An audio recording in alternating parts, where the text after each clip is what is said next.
এই মুহূর্তে আন্তর্জাতিক অপরাধ ট্রাইব্যুনালে আছেন রিপোর্টার আফজাল হোসেন। বিস্তারিত জানতে সরাসরি যাচ্ছি তার কাছে।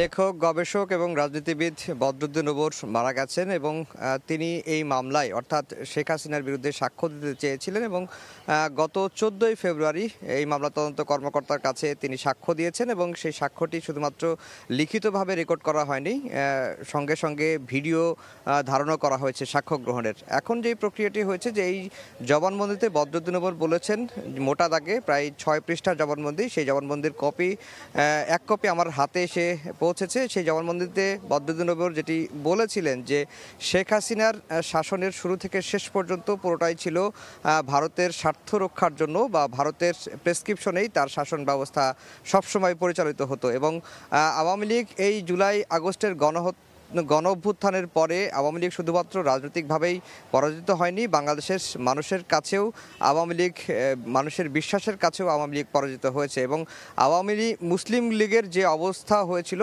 এই গণ অভ্যুত্থান পরে আওয়ামী লীগের পরিণতি সেরকমই হবে। এখন ভারতের সহায়তায় বাংলাদেশে কিছু অস্থিতিশীল পরিস্থিতি আওয়ামী লীগ তৈরি করতে পারে, কিন্তু সেটি আওয়ামী লীগের পুনরুত্থান কখনোই হবে না বলে বদরুদ্দীন ওমর তার যে জবানবন্দি সেই জবানবন্দিতে উল্লেখ করেছেন। একই সাথে জুলাই অভ্যুত্থানের বিষয়ে যেটি বলা হয়েছে যে ছাত্র জনতার আন্দোলনে যে অভ্যুত্থান, সেই অভ্যুত্থানে আওয়ামী লীগের যে পরিণত হয়েছে, বিশেষ করে শেখ মুজিবুর রহমানের যে পরিণত হয়েছিল, এটি প্রাকৃতিক প্রতিশোধ হিসেবেই জবানবন্দিতে বদরুদ্দীন ওমর উল্লেখ করেছেন এবং বদরুদ্দীন ওমর যেই জবানবন্ধি ট্রাইব্যুনালের তদন্ত কর্মকর্তার কাছে দিয়েছেন সেই জবানবন্দিতে আরও যেটি উল্লেখ করা হয়েছে যে ভারত আওয়ামী লীগকে পুনরুত্থানের বা পুনঃপ্রতিষ্ঠার চেষ্টা করতে পারবে, কিন্তু বাংলাদেশের রাজনৈতিক শক্তিগুলো যদি একজোট থাকে বা গণ অভ্যুত্থানের যে শক্তিগুলো যদি একত্রে থাকে তাহলে আওয়ামী লীগ কখনোই পুনরুত্থান করতে পারবে না। এখন যেহেতু তিনি জবানবন্দি দেওয়ার পরে মারা গেছেন, ট্রাইব্যুনালে তিনি জবানবন্দি দেওয়ার সুযোগটা পাননি।